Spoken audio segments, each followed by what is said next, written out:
I want to welcome all participants for joining our today's SAP Customer Checkout webinar about what's new in Feature Pack 2 in Release 2.0, Feature Pack 16 and 17.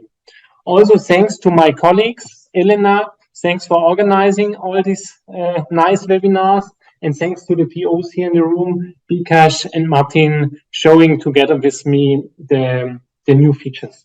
My name is Harald Teppe, and let's directly jump into the agenda.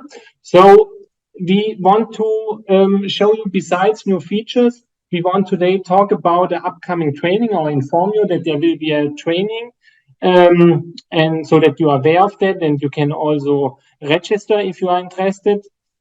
And then we jump into the topics, optimizations and quick selection and UX improvements. We will talk about reverse, reopen and copy functionality for receipts, then a new payment integration for mobile order. And in the end, we talk then about extensions in the US localization, digital documents and archiving. Just for your information, we talk, as I mentioned today, about features in Feature Pack 16 and 17, which were released in Q2 and Q3. And also for your information, we plan to deliver a next or our last feature pack for this year, 2023, in December 2023. Yeah, Feature Pack 18.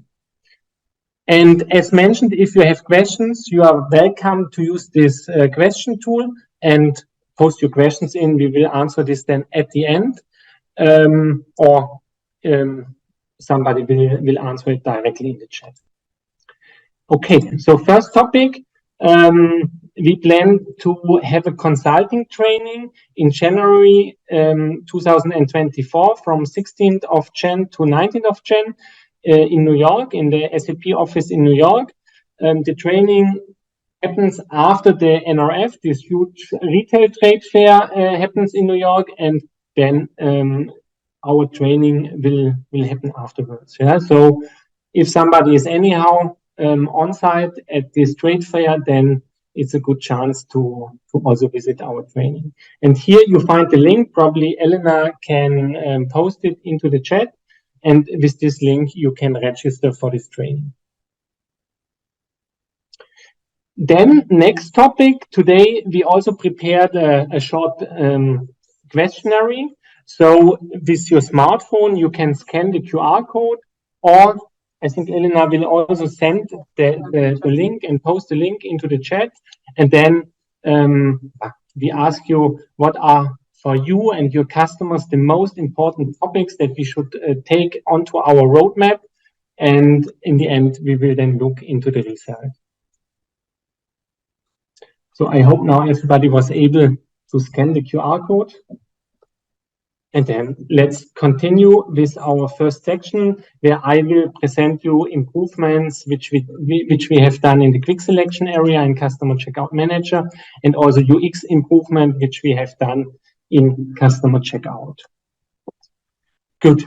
So first of all, I jump into the system because I mean, as you know, we never show PowerPoint in these webinars. We always try to show the things in the real system. And yeah, the first topic I want to show is or are the improvements that we have done in the quick selection area in Customer Checkout Manager.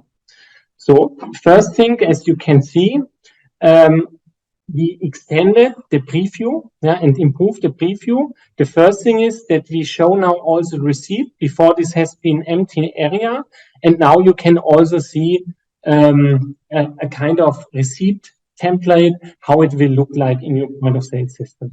So first thing. Second thing is we improved the navigation. Yeah, so when you navigate in the preview into any section, then on the left side, we immediately also update the left side, that when you click, for example, here in this section casual, then you also see immediately the details on the left side. Yeah? Then another feature that we offer now is this hide grid functionality. As you can see, the user interface, this preview here is full of technical informations with the coordinates and so on. And sometimes this is a bit confusing. And now we offer this hide grid functionality And then you get rid of that, and it's easier to work with. Another feature that we offer is the possibility, this goes in the direction of what you see is what you get editor. So if there's a blank area in the quick selection, then it is now possible to directly click on it, and a new quick selection can be added to this area. Yeah. So, for example, and this was not possible in the past. In the past, you had to click here, add, then you have to enter the coordinates, so quite complex. And now it is really fast and easy. You can just click here. You can select what do you want to do. For example, you want to add a function to this button, and then you can select your function and add it, and you are more or less done.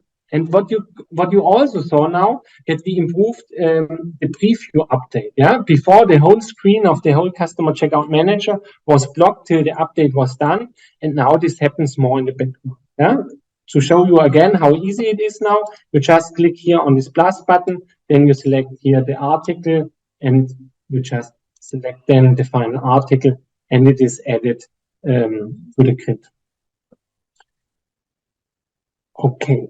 Then another functionality, also we got a lot of feedback from our customers about that. They heavily complained that it was not possible to change the background color of such a button, and also change the color of the form, and also the size of the form. Yeah, it was only possible to change this frame. Yeah, and now when you click on that, then we have here new areas for background color and text size. And for example, if you want to choose a background color, the background color as red, you just put it there. And for example, the text color as yellow, you just put it there. And if you want also to change the font size, for example, I enter now 40, and now I save it.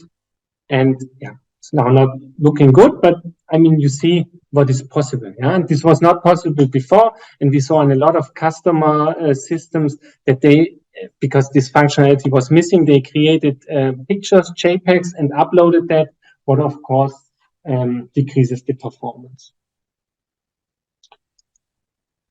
Good. Then another thing which we newly introduced is this components tab. Yeah. So what we offer now is the possibility that you can configure the receipt component. Yeah, currently we offer exactly one component. This is this receipt component. And also here we got a lot of feedback from our customers that it is not good, that we cannot change, for example, the columns that we show. And now what is possible, I can now copy the receipt component and can say here, this is the component which I created in the webinar. So now I have here this webinar component for the receipt. I can now configure how many rows the receipt shall have. Let's say I put this now to 15. And what is also now possible, I have the possibility to add here additional columns. So for example, I want to add here as a first column the position. So I can enter the name of the first column. I can select the field which shall be shown. I can even, and this is also new, attach to a certain column a function. Yeah, so I can add here now, for example, the function display sales item text, or display sales item. Yeah, let's keep it display sales item text. I say position 1 and size 10. Yeah. And now what I can do, I can attach this to my quick selection. Yeah, so I go now to this FC Jupyter quick selection, and here you can see this receipt component, and then I have to attach the new component which I just created to this quick selection. Yeah, and now you see that it updated. You can see we have here now a position, and we have here 15 rows. So that's all what I wanted to show you. I mean, of course, when we jump now into customer checkout, then customer checkout is now combined with this quick selection. And you can see here that we have the position, that we have 15 rows. And when I click now onto position, then this function which I configured to change the item description is also open. So that's all what I wanted to talk about quick selection improvements. There's probably much more, but you can find this then in the detailed slide deck that we offer in our Partner Edge portal.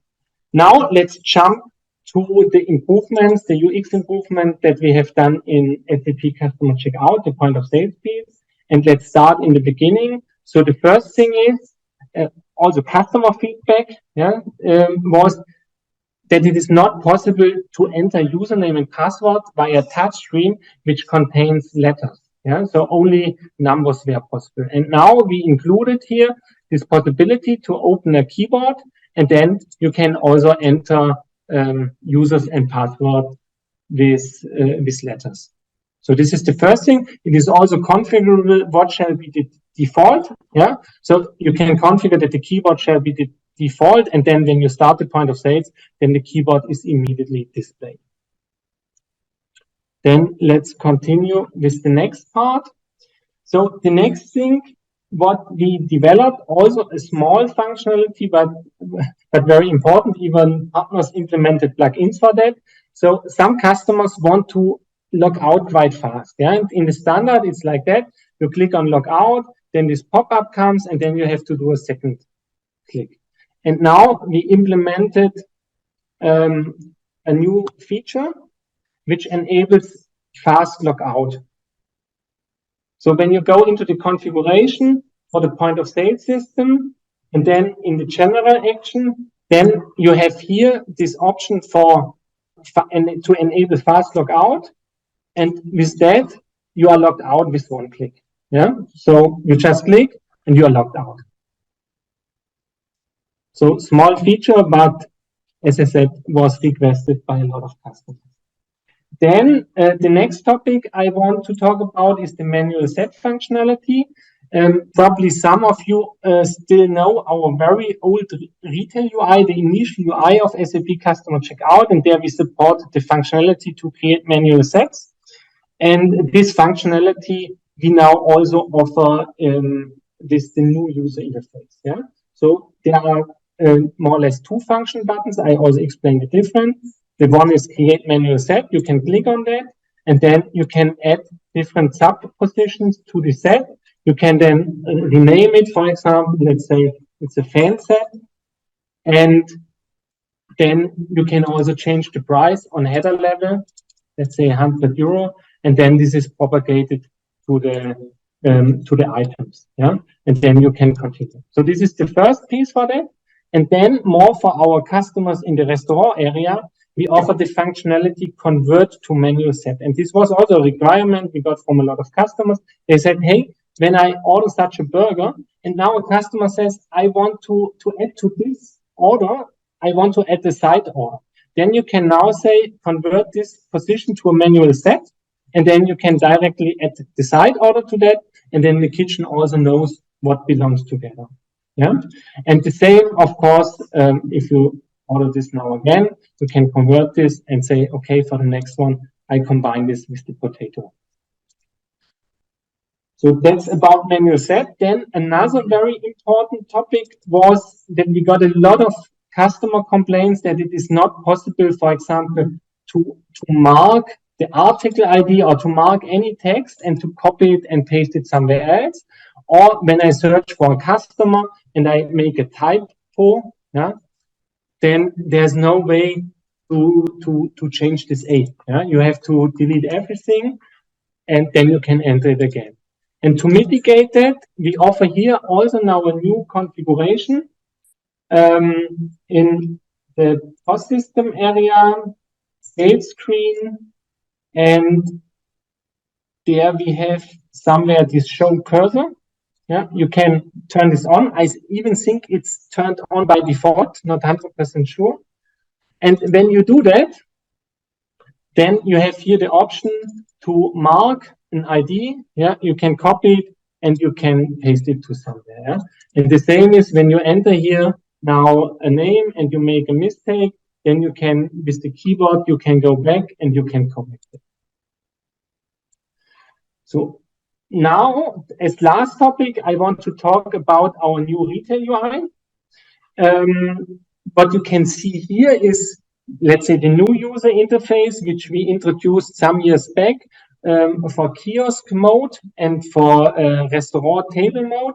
And it was also used in a lot of retail cases, but we got complaints that in the retail, it's much more important to have a huge receipt component, and the quick selection buttons are not so important. And this is a topic we worked on.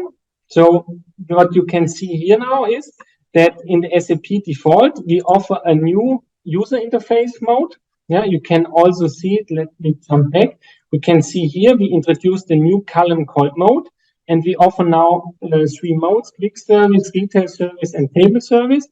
And when we look here into the retail mode, then you can immediately see that the receipt component is much bigger. Yeah. So, but I already prepared a quick selection for that. Yeah. But before I go that, I just explain you in a real project what is my recommendation to work with it. So the best thing is you take the SAP default quick selection, and then you copy it, and then you assign it to your point of sale system, and then you can start to fine tune it. Yeah. Okay. Then let me assign this now to the point of sale system that I have currently running. So let's put it.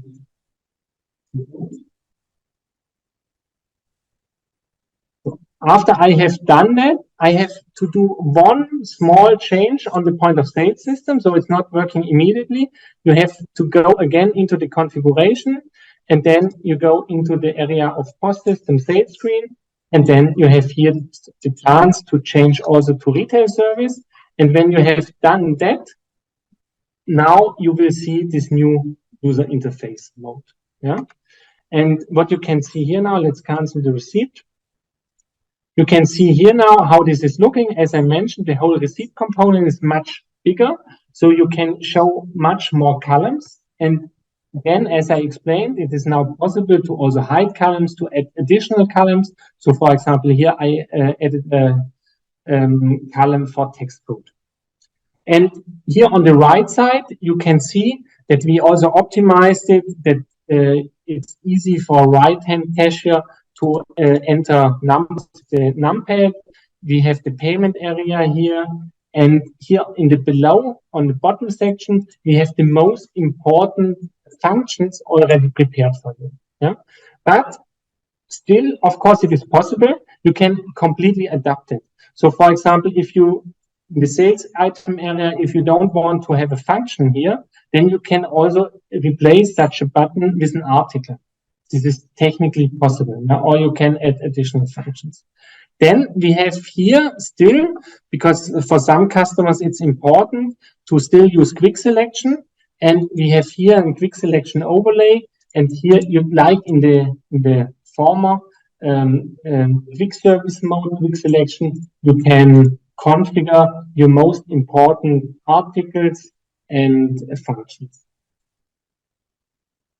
Okay. I think that are the most important things I wanted to mention here.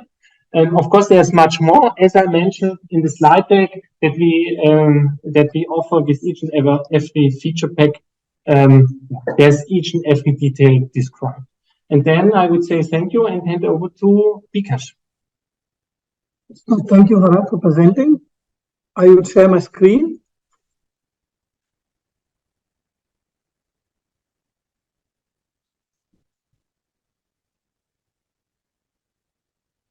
Okay, so I hope you can see my screen. So what I will show you now is, first of all, let me log in.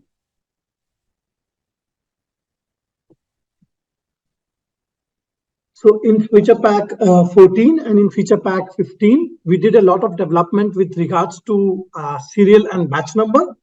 And there was a last enhancement that we did in feature pack 16 with regards to serial and batch number fetch. Now I will show you this. So I scan an article, which is a serial number article. And this was already existing, that you can enter a serial number and we verify the serial number. So what you see now was already existing. What we implemented new is a fetch service. So I can fetch from external system. Now this can call any X system, can be S/4HANA or non-HANA system, non-SAP system, and can fetch a list of serial number. You can select multiple of them and then add it to the receipt. I can increase the quantity now here to 5, and I can add it in the receipt. So this fetching of serial number is a new service that we have implemented. And if you will use our demo Node.js server, then you can also see that this is the endpoint of this new service. And in Customer Checkout Manager, so I switch to Manager.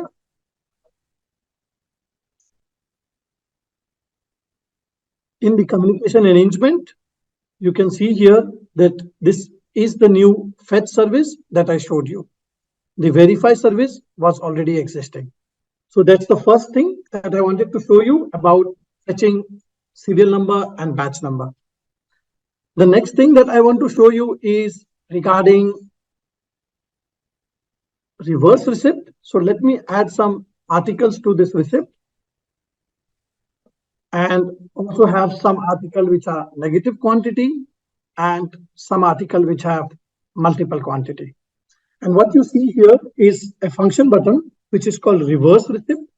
What this reverse receipt is doing is it is creating a mirror receipt on the receipt on which you perform this reverse, so that when you look at these two receipts in total, they make no financial or inventory transaction. So I start by finishing first of all this receipt, and you can see here this receipt is for 38 euros and 50 cents, and I click on reverse receipt and I want to reverse this receipt. And what you see exactly now, a mirror image of the previous receipt was created and already posted.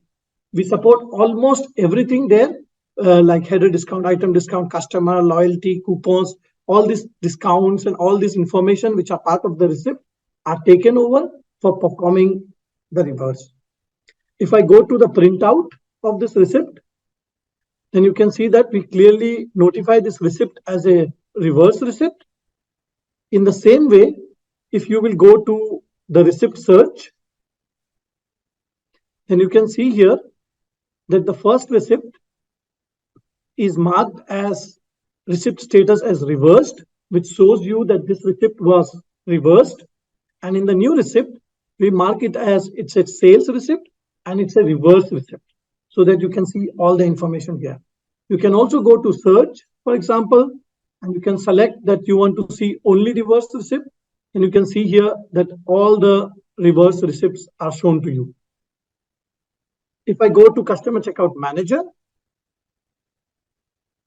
and here I go to the Receipts app, then you have similar information here, that you can see that this receipt 1040, last 4 digits, has been reversed, and the subsequent receipt was the next one, which has the type code reverse receipt.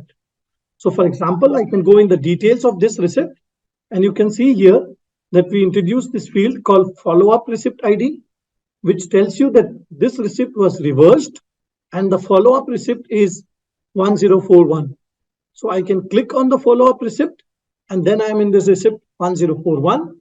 And in the same way, if you are in this receipt 1041, then you can see here that we introduce a field called original receipt ID. And by clicking on this original receipt ID, you can go back to this receipt. So you can very easily navigate between these two receipts.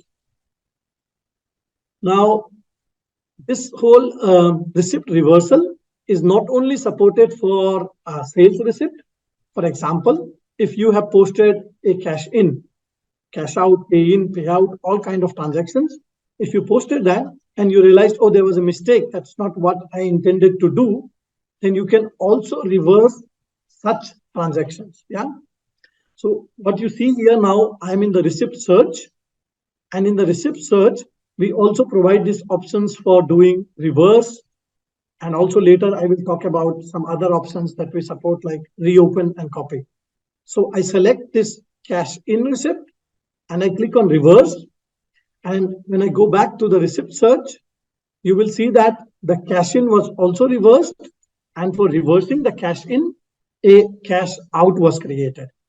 So I will now not go into all different kind of cases that exist with reversing receipt, but in total, I would say we support reverse receipt for all cases, be it IP, be it expense item, or all other things.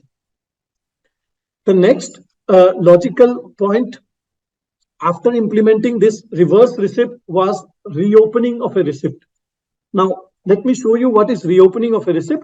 So I create a receipt with some items, and let's say I posted this receipt. After posting this receipt, you realized, oh, you made a small mistake in this receipt. Everything else is correct, but there is one small change that you want to do. For that, we have this reopen receipt function. Kindly notice here that we have currently a receipt with an ID 1044. So I select this receipt 1044 and click on reopen. Now, what effectively reopen does is it creates, first of all, a reverse receipt, and it posts that reverse receipt. And then second, it creates a new receipt, which is a copy of the first receipt. So let's say if you have receipt number 1, then it creates receipt number 2, which is a reverse receipt, and it creates receipt number 3, which is a copy receipt. Receipt number 2 is already posted and finished, and receipt number 3 is created for you. All the items are shown on the screen, but it is not finished, so that you have the possibility to change anything you want. Also, in the reopen receipt, we don't copy the payment items, so that you have the possibility to enter, for example, new payment items. Now, in this case, let's say I made a mistake and it was not article number 3. So I can go ahead and I can cancel this item. I can change some quantities. Basically, it is as good as a normal receipt. I can go ahead and make any change on this receipt. And now let's say instead of cash, I will pay with Visa or American Express, and I will finish this receipt. So that was reopen receipt. If I go into the manager, then for this reopen receipt as well, we have the same original receipt ID, so that you can jump into the original receipt. And all these functions that I showed you now, for example, now I showed you only reverse and I showed you reopen. In the same way, we also have copy. So copy, as you can guess, I don't need to show it. It will make a copy of this receipt. And all these 3 functions, reverse, reopen, and copy, we support globally. So that if you create a receipt from POS 1, you can go to POS 2 and you can copy a receipt, or you can reverse a receipt, or you can reopen the receipt. For example, if I already have a receipt which was reversed and I try to reverse the receipt, then we have all appropriate error messages to help and guide you that this receipt was already reopened or reversed, and the same operation cannot be done again. Now, one last point about reopen receipt. We extended the use case of reopen receipt. So now I am logging into a customer checkout, which is running in table service mode, and it is also using central drawer management. Yeah, I will not go too much into what is central drawer management. On a high level, it is a scenario which is very common in the restaurant, where the serving staff is carrying a, let's say, a money wallet where he keeps all the money. So he's posting from different point of sale terminal and collecting money. This is on a very high level central drawer management. So I log in into a POS, which is running in table service and in central drawer management mode. Right now, important from a reopen perspective is only the fact that this is a table service. So what I do is I add some items, and the customer tells me I want to pay in cash. So I click on exact amount, and this receipt is posted. And the customer realizes, hey, I don't have cash. I want to pay with card. This we always supported by a function which was called change payment. The change payment function we still have. So you still have the possibility to use change payment, but this is now configurable, what you want to do. So what you see here, what I have configured now is I don't want to use change payment in the old way. I have configured that instead of change payment, I want to see here reopen. So what you can do here, instead of change payment, I click reopen. As I explained to you already, it is effectively creating a second receipt, which is a reverse, and a third receipt, which is in current status new, and you can make all the changes. For example, because the payments are not copied, I can say here, oh no, I don't want to pay with cash, but I want to pay with, yeah. And this configuration is quite simple. It's in our table service. And here you can say, see, replace change payment with reopen receipt button. This is what I have used. The third thing that I want to show you is connected to central draw management. What I have already done is I have created a lot of receipts into this POS, and they have discounts, item discounts, header discounts. They have returned receipts. There are canceled receipts. There are also some receipts which I have reversed. Okay. And I go into caching up and I print caching up. So I go to the print simulator that we have. In the past, this is again based on various customer feedback. So in the past, in central draw management mode, we did not print discount, return, cancellation, and reverse. This information was printed in local draw management mode, but in central draw management mode, this information was not printed. Our system had this information, but it was just not printed, so you cannot see that. So we now enhanced our central draw management mode so that all this information is printed. Also, this is the same if you do day end closing. So if I go to the functions and I perform a day end closing, let me also count some money, just 100 euros.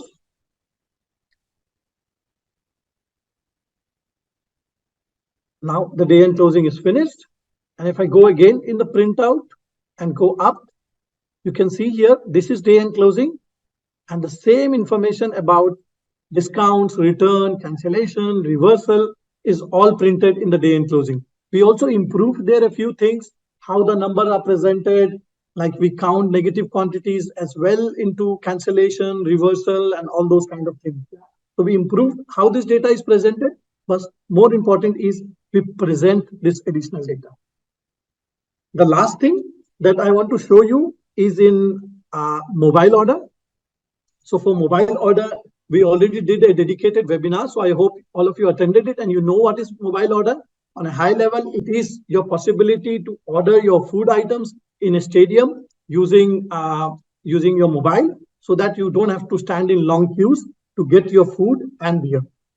But what I want to show you in mobile order is that we now support, apart from, in the past, we supported for payment integration, we supported Computop, and we supported generic payments. And now we support another provider called Pay1.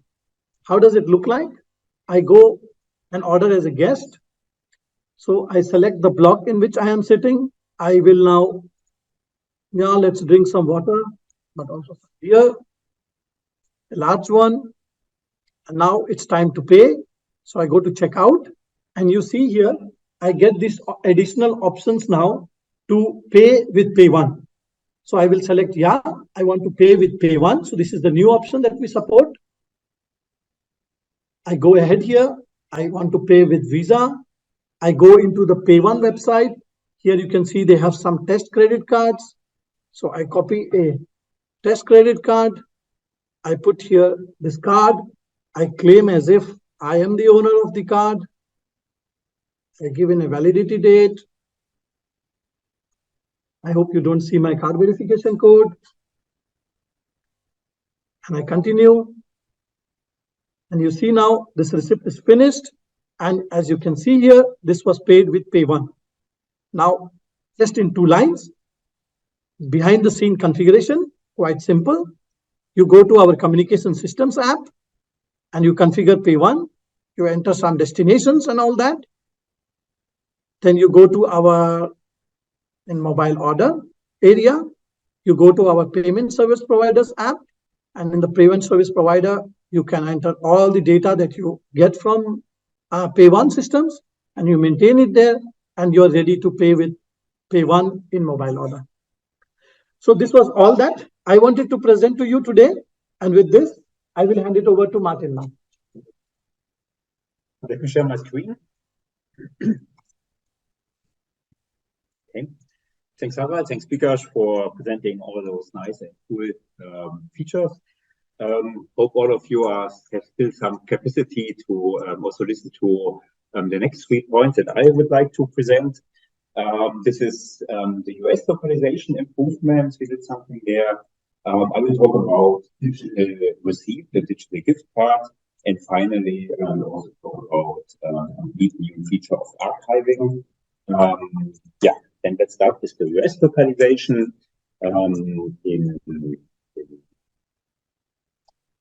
In my system, I'm connected with the P1 system, and those who work with the US system already know that in former times we needed some external tax calculation provider like Avalara to calculate the receipt. This was good for all the complex use cases of shipment and so on. But for those who has only over-the-counter sales, like a normal kiosk, a food truck, whatever, and is just selling directly on one location, need all this complexity, and we can handle these local tax calculations without any external tax provider now. The UI, you will recognize that if it is configured as a local tax jurisdiction mode, that we see here the net prices, we see here the tax, and we also see the total amount. You don't have to ask any tax provider for doing all these things. What we have also implemented is, because this is one of the key requirements, is that we can exempt this receipt. So there's a tax exemption possible. You can configure some codes. And for my example, I would be now a reseller, and then you will recognize that now the tax is gone. I could print it, and that's all. In Sprint Simulator, you also will see that this is also looking like in the US mode that we are used to. So we show the net prices on the sales item level and the subtotal and total line.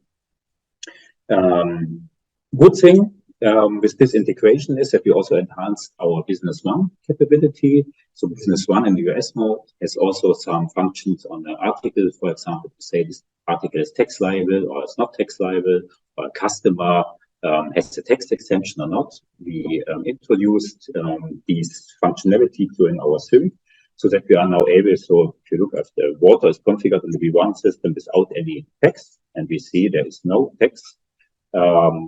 And the hamburger has tax, so we have now this one. And if I would post this receipt now, it's posted to our Business One system. Let me show you how this looks in a Business One system.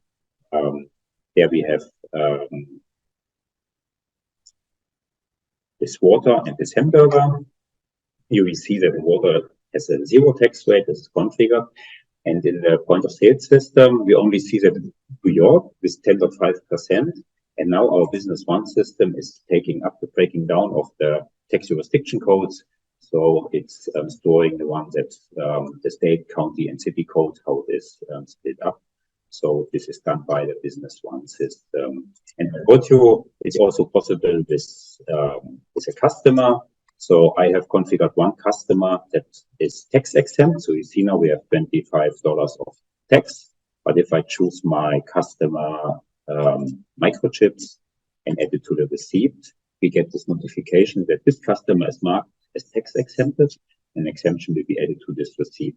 And exactly the same will be done in Business One. So we don't have to pay any tax. We can post this receipt and we are fine. In general, we also added some new features for the S4 integration. So allows us to post the sales item in net mode and also with shipment and customer involvement. But you will find those information in the documentation that we provide. And it's unfortunately too less to go deeper into this. But in general, you can say we are now able with Customer Checkout Manager to run a local tax calculation with Business One and also with S4 system. And when I have now this receipt already open, I can also show you that we also improved our receipt print. Yeah, so show you this one. So now here we can see for this one, we have now a new A4 printout that looks much cleaner and much nicer. And this is now the new default, but the old A4 receipt is still available, and it can be found as a legacy print template.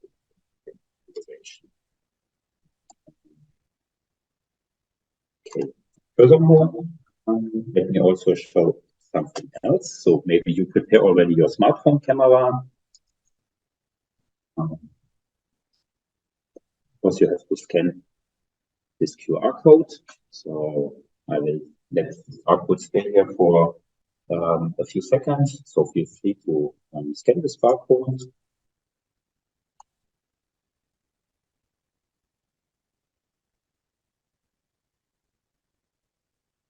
Okay.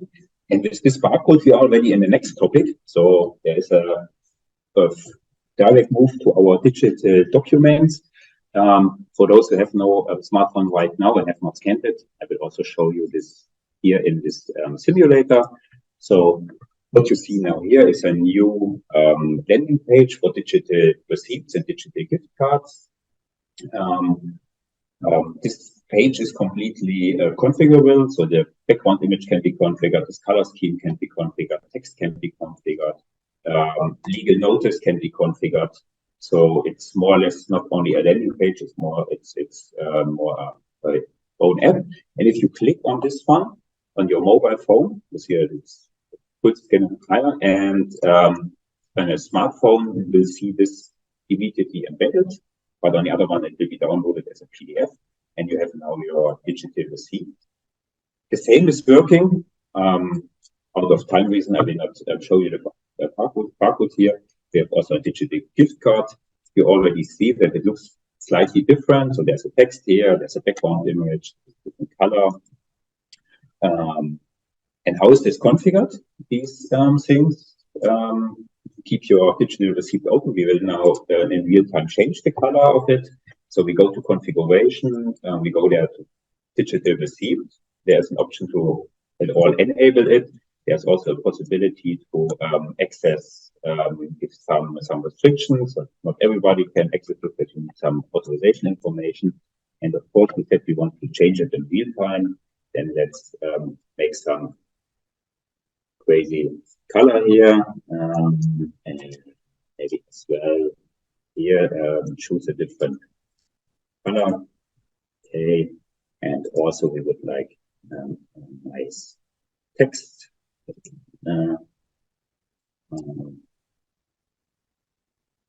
Bigger, can be centered, can be a different color, can be bold. We can save it, and if you go now to your page that you have just opened with digital receipt and refresh this page, you will immediately see that now this looks a little bit crazy. And we also have this webinar here. And as I told you, it's also possible to show to change the background image and all these things. So hopefully you can configure for your own needs. And the same is for the digital gift card. We have also here this configuration. And here you see also the scheme that shows this one in a different way. Okay. This would be all for the digital documents section. And now I want to go to the last section, and this is the archiving. In the archiving, we did several things. First of all, we started to get rid of receipts out of the POS system. So for those customers who have not much data in, it's really not important, but there are customers who sell every day 1,000, 2,000 receipts and then have a small post hardware Then after 1 or 2 years, usually the point of sale system needs much more memory. It's getting slower and so on because the database is getting fuller and fuller. And therefore, we allowed to remove receipts from the local database in the POS system. Right now, this is done as a small plugin that is delivered in the tools folder. You just have to put it to the plugins section, and then you will find the delete outdated data plugin. Setting is small. You just see that there is an age of outdated data in days. So we can maybe change this to 10 days. So I want to remove all the receipts that are older than 10 days. You also can delete IDOCs. And I could immediately press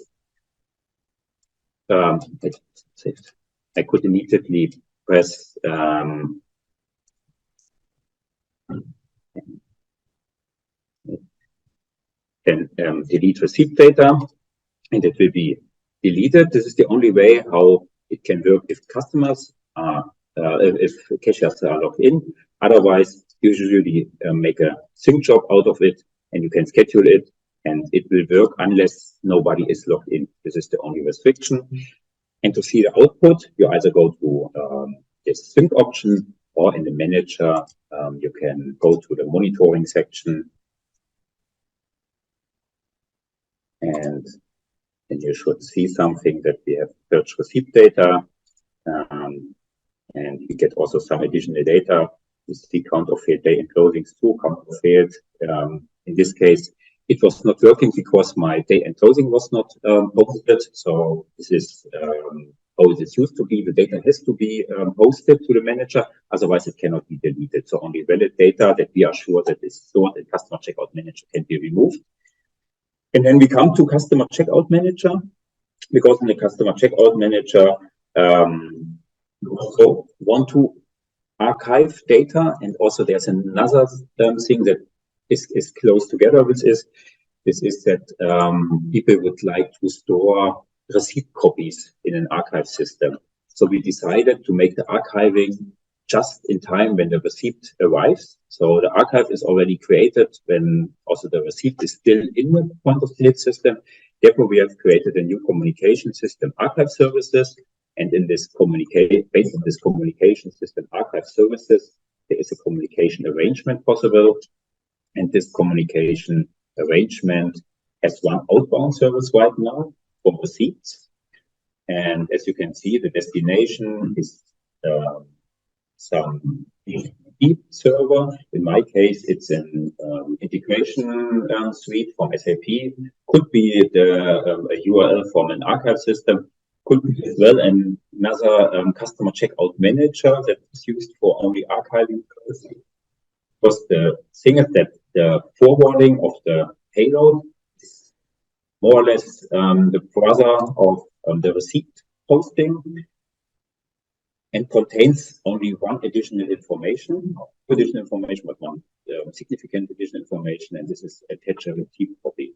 So now you can decide if you want to attach a receipt copy.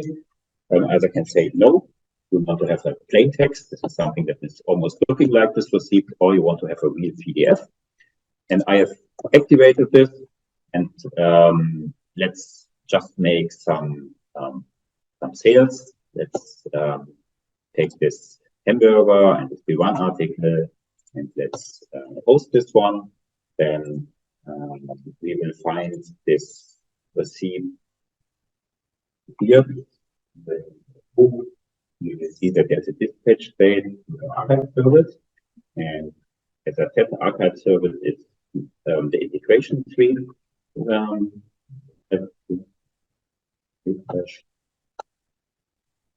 And now I have this receipt, and this receipt actually, if you look at the payload, so the only thing what this integration suite is doing is, in this case, not archiving, it's just visualizing the payload.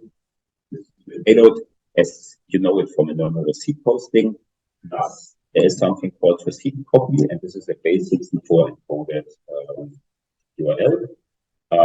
In my case, I have just also visualized the basic before encoded to text, and you see that our hamburger and our set up here as a text based with archive element. Okay, then going back to the manager, and this is the some specialty of the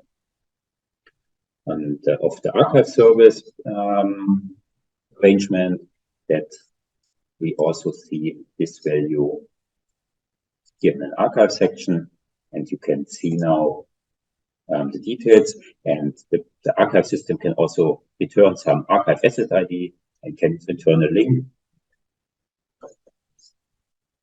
Okay, the last point of the archiving, and then I'm done, is that we can also then remove, after we have archived those things, we can also create a new job that is called delete data, and this will delete receipts that are ordered at a given time. Here in this case, it's 4,000 days, which is more or less the retention period of over 10 years. And the same happens for price element data. You can also do this. The price element data can be removed immediately and restricted to a one time. We also introduced some option that is called maximum runtime in minutes. And this will mean that it will run maximum 55 minutes once it is started, to not avoid creating a long running job. And that's all from my side. Thanks for listening. And I think we are now ready for questions. And I have one last topic. One last topic here. Okay. I share my screen again. Okay. So one last topic, which I have not mentioned, but fits to Martin's topic. So in general, besides archiving, we also worked on performance improvements. And what you can see now here is our performance system. And this question comes quite often: how many receipts is Customer Checkout able to handle? Yeah. And we have here in our performance system, we have more than 100 million receipts inside. Of course, there's a huge HANA database below. But as you can see, the system is working really fast, sub-second. And before we did these improvements, we did them with feature pack 17. And this was not possible. Yeah? So if you wanted to open and go into the details and search around, this took up to minutes. Yeah, and we did the improvements. So now, if you scale your database system in the correct way, you can be relaxed with 100 million receipts, and with all the archiving and what we offer now, you can also get rid of this huge amount of data. Okay, then. Another point from my side, as mentioned, we offer in the SAP Help portal, we offer our What's New documentations, where you find each and every detail. I also opened it somewhere, at least I thought I opened it. But nevertheless, yeah, you can find them here in the Help portal, and there you can find What's New for feature pack 17. You can then switch to feature pack 16, and there you can find then the feature pack 16 topics.